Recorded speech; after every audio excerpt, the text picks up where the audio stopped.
നമസ്കാരം. ഈ മാസം 19-ാം തീയതി, നവംബർ മാസം 19-ാം തീയതി അസറ്റ് ഹോംസിൻ്റെ 19ാമത്തെ വാർഷിക ആഘോഷിക്കുകയാണ്.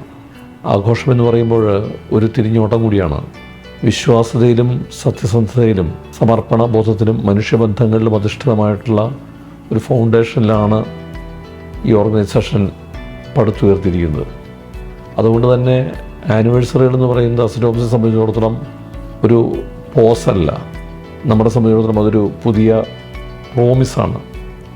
ടീം അംഗങ്ങളോട് എനിക്ക് പ്രത്യേകിച്ച് പറയാനുള്ളത്, വളരെ കൃത്യമായിട്ട് ടീം വർക്കിലൂടെയും ട്രസ്റ്റിലൂടെയും ട്രാൻസ്പെറൻസിയിലൂടെയുമാണ് നമ്മൾ പ്രവർത്തിക്കാൻ ശ്രമിച്ചുകൊണ്ടിരിക്കുന്നത്. ആ പിന്തുടർന്ന പാതകൾ തന്നെ വരും വർഷങ്ങളിലും മുന്നോട്ടേക്ക് തുടരും എന്നുള്ള പ്രോമിസായിരിക്കണം നമുക്ക് നമ്മുടെ പ്രിയപ്പെട്ട കസ്റ്റമേഴ്സിനോട് നൽകാനുണ്ടാവേണ്ടത്. എല്ലാ ആനിവേഴ്സറികളും നമ്മൾ ഓർമ്മപ്പെടുന്നത് നമ്മുടെ വലിയ ഉത്തരവാദിത്ത ബോധത്തെക്കുറിച്ചാണ്. ആ വലിയ ഉത്തരവാദിത്ത ബോധം നമ്മുടെ കസ്റ്റമേഴ്സിനോടും പൊതുവായിട്ട് കേരളീയ സമൂഹത്തോടും ഉള്ള ഒന്നായിരിക്കണം എന്നുള്ളത് കൂടി ഈ അവസരത്തിൽ ഓർമ്മപ്പെടുത്താൻ ഞാൻ ആഗ്രഹിക്കുകയാണ്.